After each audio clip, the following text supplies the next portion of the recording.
வீடியோல 10th standard social ஹிஸ்டரியில unit 2 the world between two world wars இந்த லெசன்ல உள்ள ஒரு டீடைல் கொஸ்டின் பார்க்க போறோம். டீடைல்ல second question attempt a narrative account of how the process of decolonization happened in India. First இது வரைக்கும் பார்ப்போம். attemptனா ட்ரை பண்ணுங்க, narrative accountனா கதை வடிவில சொல்லணும்னு அர்த்தம்.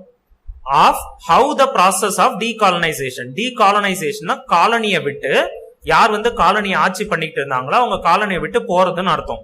இப்ப இந்தியான்ற காலனிய பிரிட்டிஷ்காரங்க ஆட்சி பண்ணிட்டு இருந்தாங்க. அவங்க இந்தியாவை விட்டு போறதுக்கான ப்ராசஸ், அந்த முறைய ஹேப்பன்ட் இன் இந்தியாவில் நடந்தது.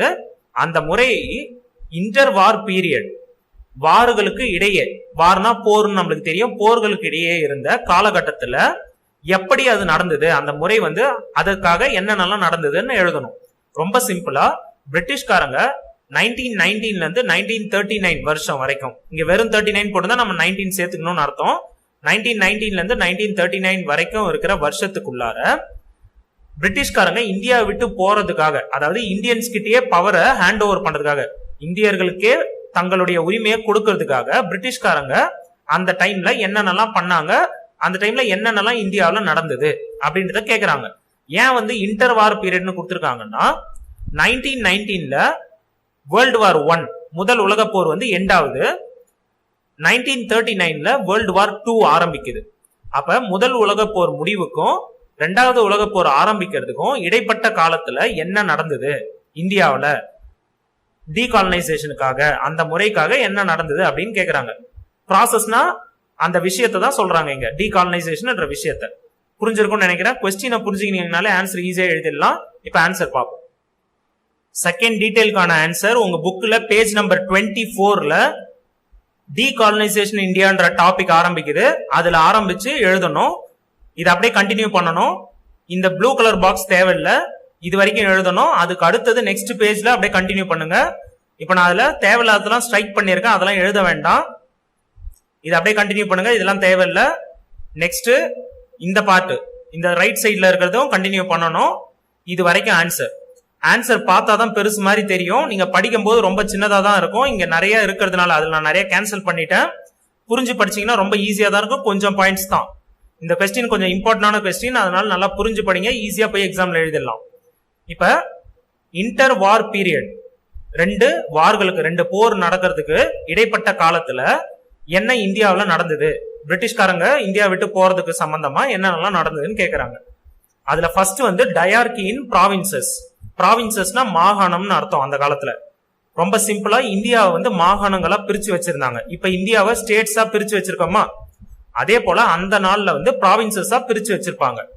அதை ஆட்சி பண்றதுக்காக அந்த இடத்துல, அந்த மாகாணத்துலாம், மெட்ராஸ்ன்றது ஒரு மாகாணம், மெட்ராஸ் ப்ராவின்ஸ் சொல்லுவாங்க.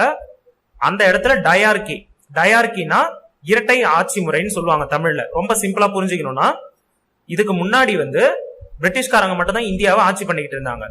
ஆனா டயார்கிய கொண்டு வந்ததுக்கு அப்புறம் பிரிட்டிஷ்காரங்களும் ஆட்சி பண்ணாங்க. கொஞ்சம் பவரை சில பவரை இந்தியன்ஸ்க்கு பிரிச்சு கொடுத்துட்டாங்க.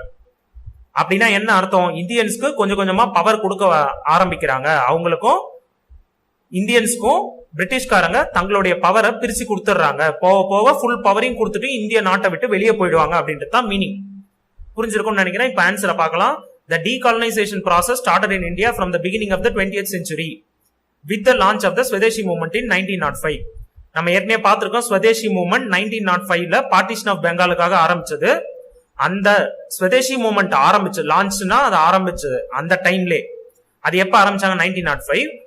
20th செஞ்சுரியோட பிகினிங்னா என்ன அர்த்தம்னா, 1900 அந்த வருஷத்துல இருந்து 2000 முன்னாடி வரைக்கும் இருக்கிற காலத்தை தான் 20th செஞ்சுரின்னு சொல்லுவாங்க. இதை நல்லா புரிஞ்சுங்க. 20th செஞ்சுரினா 1900ல இருந்து 1999 அந்த வருஷம் வரைக்கும், அதாவது 2000 முன்னாடின்னு அர்த்தம். 2000 வருஷத்துக்கு முன்னாடின்னு அர்த்தம். பிகினிங்னா அப்ப என்ன அர்த்தம், 1900ஓட தொடக்கம் அப்படின்னு அந்த டைம்னா 1905 வந்துருமா. அதுதான் புரிஞ்சு படிச்சீங்கன்னா ஈஸி. இந்த எல்லா வேர்டுமே நீங்களே எழுதலாம். 1905ல ஸ்வதேசி மூவ்மெண்ட் ஆரம்பிக்கிறாங்க, லான்ச் பண்றாங்க. அந்த காலம் 20th செஞ்சுரின்னு சொல்லுவாங்க. அதோடைய தொடக்கம் 1905ன்றது தொடக்கத்தில் தான் வரும். அந்த தொடக்க காலத்துல 1900ல இருந்து 1999 வரைக்கும் 20th செஞ்சுரி. அதுல 1905ன்றது தொடக்க காலம். பிகினிங்கா வருது. அந்த டைம்ல டீகாலனைசேஷன் ப்ராசஸ் அந்த மெத்தட் வந்து ஆரம்பிச்சிருச்சு. அந்த டைம்லயே பிரிட்டிஷ்க்கு எதிராக இந்தியன்ஸ் வந்து போராட ஆரம்பிச்சதுனால அந்த டைம்லயே டீகாலனைசேஷன் தொடங்கிருச்சு. Next, the outbreak of the first world war brought about rapid political as well as economic changes. முதல் உலக போர் நடந்த அவுட்பிரேக்னா அது வெடிச்ச காரணம் அப்படின்னு அர்த்தம். அது வெடித்ததுனால முதல் உலக போர் ஆரம்பிச்சதுனாலன்னு அர்த்தம், நடந்ததுனாலன்னு கூட சொல்லலாம். அதனால brought about அது என்ன கொண்டு வந்ததுன்னா இந்தியாவில் ரேபிட் பொலிட்டிக்கல் அரசியல் சம்பந்தமாகவும் பொருளாதாரம் சம்பந்தமாகவும் மிகப்பெரிய சேஞ்சஸ் மாற்றங்களை கொண்டு வந்துதான். இன் 1919 இந்த வருஷத்துல கவர்மெண்ட் ஆஃப் இந்தியா, அப்ப இருந்த பிரிட்டிஷ் கவர்மெண்ட் வந்து கவர்மெண்ட் ஆஃப் இந்தியா ஆக்ட்ன்ற ஒரு சட்டத்தை கொண்டு வந்தாங்க. அந்த சட்டத்தின் மூலமா டயார்கின்ற முறையை கொண்டு வந்தாங்க. அப்படின்னா என்னன்னா பிரிட்டிஷ்காரங்க தங்க கிட்ட இந்த ஃபுல் பவர்ஸை கொஞ்சம் பிரிச்சு இந்தியர்களுக்கு கொடுத்தாங்கன்னு அர்த்தம். அந்த மெத்தடுக்கு பேர் தான் டயார்கி. அதை எப்படி பிரிச்சு கொடுத்தாங்கன்னா இங்க கொடுத்துருக்காங்க. தட் ப்ரொவைடட், அது என்ன கொடுத்ததுன்னா ப்ரொவைட்னா கொடுத்ததுன்னா ஃபார் எலெக்டட் ப்ராவின்சியல் அசம்பிளிஸ். அப்படின்னா என்ன அர்த்தம்னா எலெக்டட்னா தேர்ந்தெடுக்கிறதுன்னு அர்த்தம், ஓட்டு போட்டு தேர்ந்தெடுக்கிறதுன்னு அர்த்தம். ப்ராவின்சியல்னா மாகாணம், நம்ம ப்ராவின்சஸ்னு ஏற்கனவே பார்த்தோம். இதெல்லாம் புரிஞ்சு படிங்க. ப்ராவின்சஸ், ப்ராவின்சியல்னா ப்ராவின்சஸ்க்காக, அசம்பிளிஸ்னா சட்டசபை. இப்ப தமிழ்நாடு போன்ற ஸ்டேட்டுக்கு இன்னைக்கு வந்து நம்ம சட்டசபை அப்படின்லாம் சொல்றோமா, அது போல அந்த காலத்துல ப்ராவின்ஸ்க்காக அசம்பிளி ஒண்ணு இந்த சட்டம் மூலயமா கொடுத்தாங்க, டயார்கி முறை மூலயமா கொடுத்தாங்க. அதுல எலெக்ஷன்லாம் வச்சு தேர்ந்தெடுத்தாங்கன்னு சொல்றாங்க. இதுக்கு முன்னாடி எப்படி இருந்ததுன்னா எலெக்ஷன்லாம் கிடையாது. பிரிட்டிஷ்காரங்க யாரை முடிவு பண்றாங்களோ அவங்க தான் வந்து அந்த பதவியில இருப்பாங்க.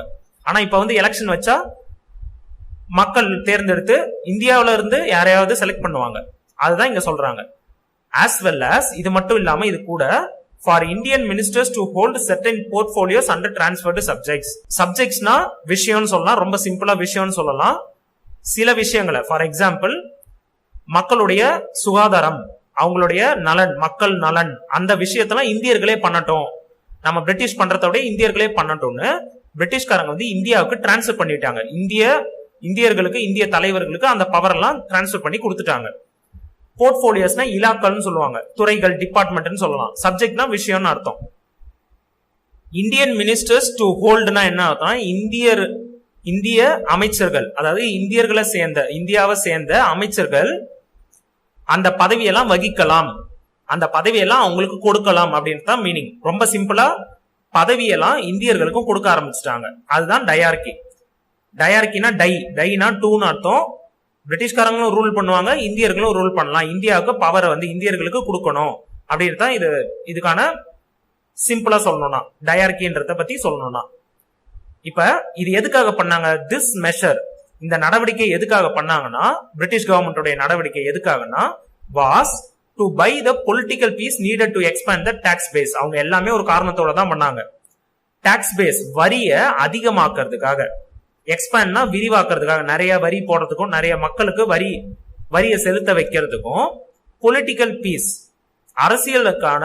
அரசியல் சம்பந்தமான அமைதியை உருவாக்கணும். ரொம்ப சிம்பிளா பிரிட்டிஷ்காரங்களுக்கு எதிராக போராடுற தலைவர்களுக்கு ஏதாவது பதவி எல்லாம் கொடுத்துட்டோம்னா அவங்க மக்களை தூண்டி போராட்டம் எல்லாம் பண்ண வைக்க மாட்டாங்க, பிரிட்டிஷ்க்கு எதிராக எதுவும் பண்ண மாட்டாங்க.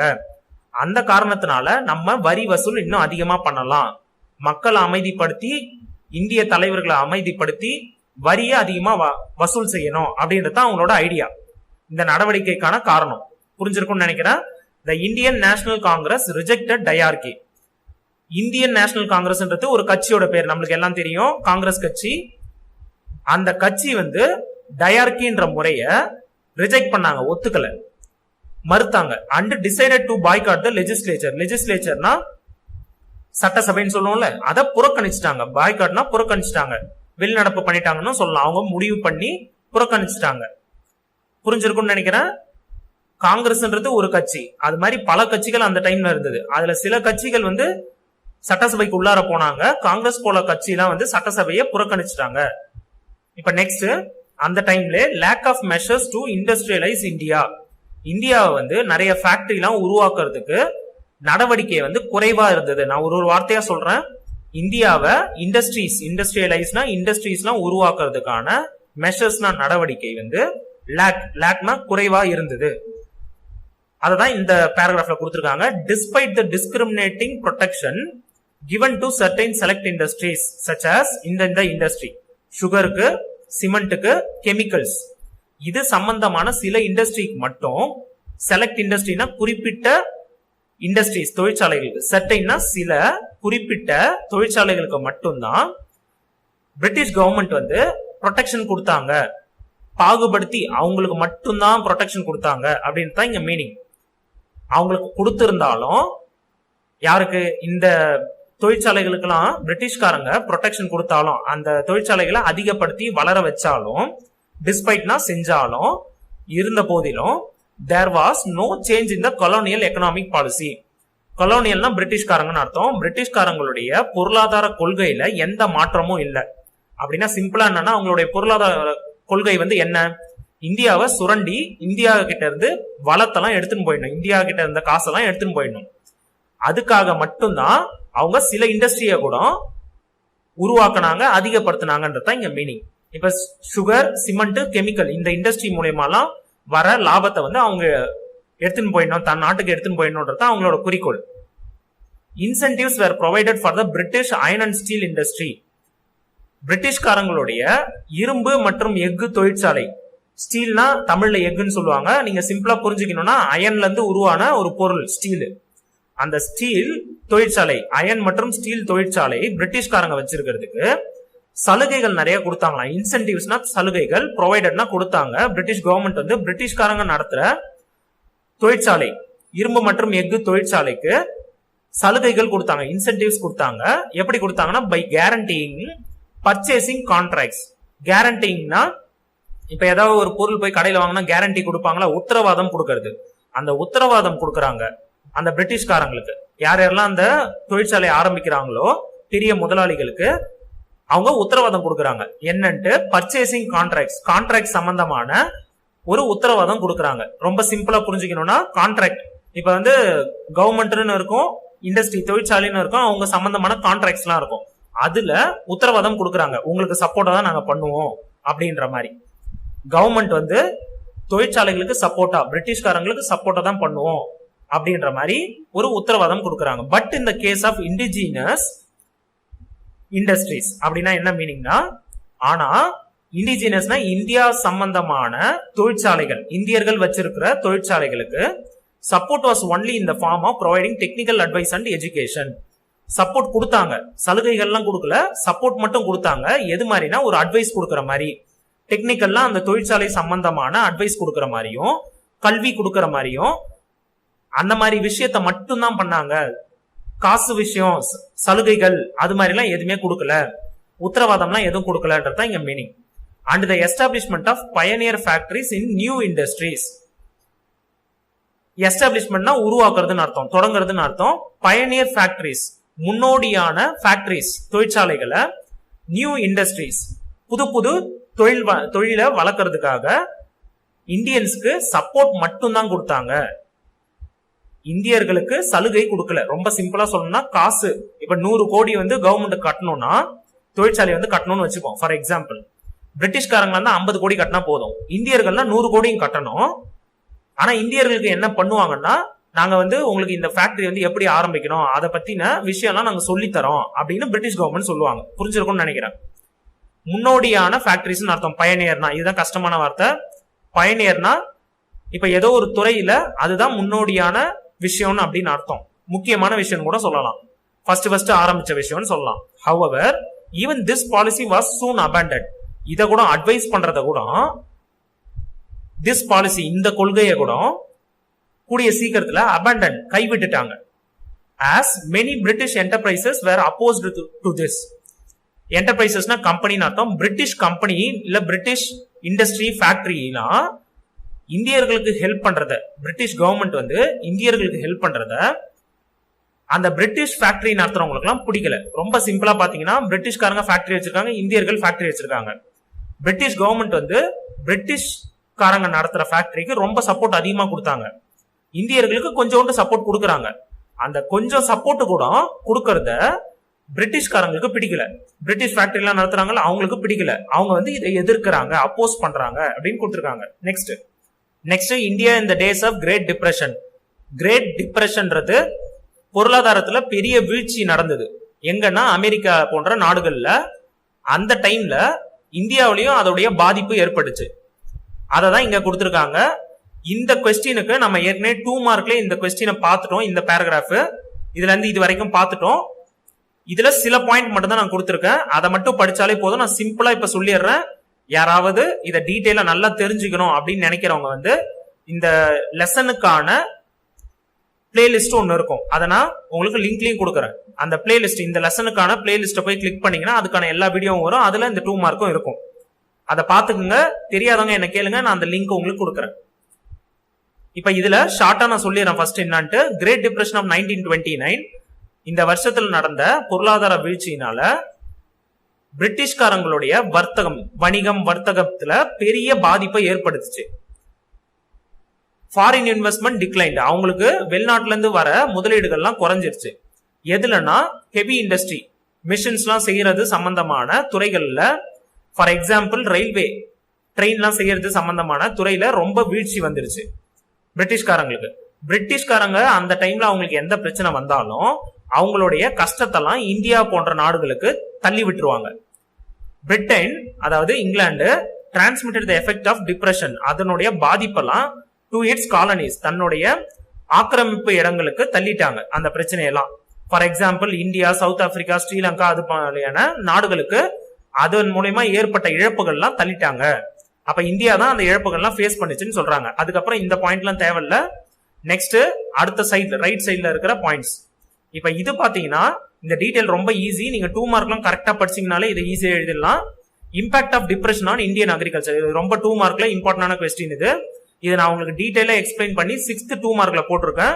இதுல இருந்து இது வரைக்கும் இதை மட்டும் நீங்க 2 மார்க்ல நல்லா படிச்சீங்கனாலே இந்த டீடைலுக்கும் எழுதலாம். நான் எக்ஸாம்பிள்லாம் வச்சு இந்த நம்பர்லாம் போட்டு எக்ஸாம்பிள் வச்சு உங்களுக்கு ஏற்கனவே டீடைலா எக்ஸ்பிளைன் பண்ணியிருக்கேன். ரொம்ப சிம்பிளா அக்ரிகல்ச்சர், இந்தியாவுடைய விவசாயத்திலையும் அந்த பொருளாதார வீழ்ச்சியினால பெரிய பாதிப்பு ஏற்பட்டது. விவசாயிகள்னால அந்த பொருள்லாம் விற்க முடியல, அவங்களுக்கு என்னென்ன பாதிப்புலாம் ஏற்படுது, அவங்களுடைய தங்கம், வெள்ளி, அவங்க வச்சிருந்த பொருள்கள் எல்லாத்தையும் விற்க வேண்டிய நிலைமைக்கு தள்ளிடுச்சு அப்படின்றதான் இந்த பேராகிராஃப்ல நம்ம டீடைலா படிச்சோம். அந்த 2 மார்க் பார்க்காதவங்க அதை பாருங்க, அப்பதான் இது ஈஸியா படிக்க முடியும். நான் அடுத்து கண்டினியூ பண்றேன். Next government of India act 1935. இப்ப இதோட நம்மளுக்கு இந்த டீடைல் முடிஞ்சிடும். இந்த பேராகிராஃப் ரொம்ப முக்கியமான paragraph. Government of India act இது வந்து ஒரு சட்டம், 1935ல போட்ட ஒரு சட்டம். இதுக்கு முன்னாடி 1919ல ஏற்கனவே ஒரு சட்டம் போட்டாங்கன்னா நம்ம இந்த கொஸ்டின் ஆரம்பிச்சோமே. டயார்கி முறை வந்து 1919ல போடப்பட்ட சட்டம் மூலமா வந்தது. இந்த 1935 சட்டம் வந்து அதுக்கு அடுத்து போடப்பட்ட சட்டம். இது ரொம்ப இம்பார்ட்டன்டான சட்டம்.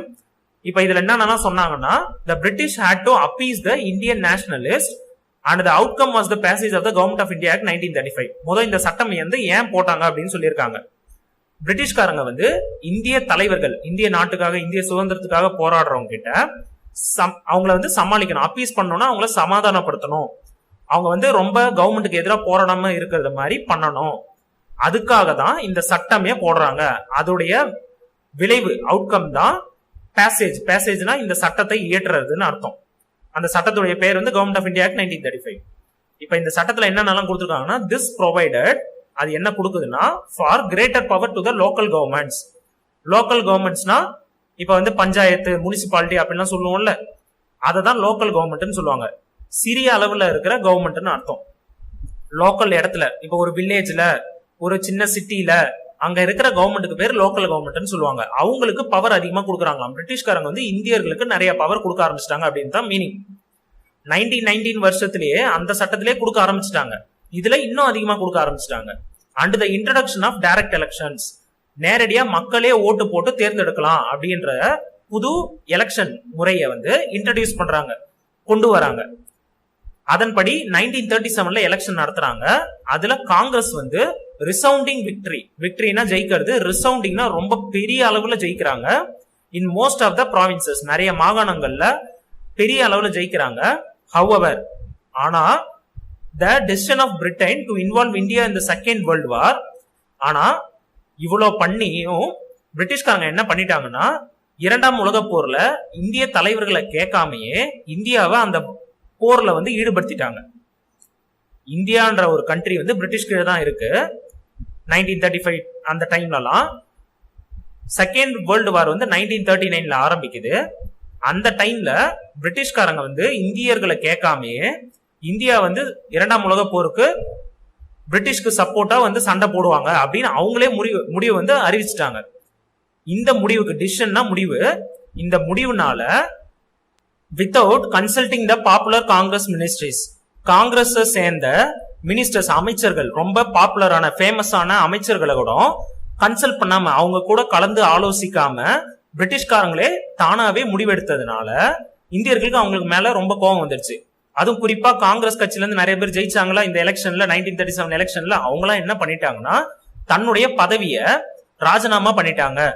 ரிசைன் ஃப்ரம் ஆபீஸ்னா தன்னுடைய பதவின்னு அர்த்தம். ரிசைன்னா ராஜினாமா பண்ணிட்டாங்க. எந்த விஷயத்தினால? 2ஆம் உலக போர்ல இந்தியாவை கேட்காம பிரிட்டிஷ் போய் கலந்துக்கிறதுனால இந்தியர்கள் ஃபோர்ஸ் பண்ணப்பட்டாங்க. அதாவது அந்த நிலைமைக்கு தள்ளப்பட்டுட்டாங்க. என்ன நிலைமைக்கு? தன்னுடைய பதவியை ராஜினாமா செய்யணும்ன்ற நிலைமைக்கு தள்ளப்பட்டுட்டாங்க அப்படின்றதான் இந்த பாயிண்ட்டுக்கான மீனிங்.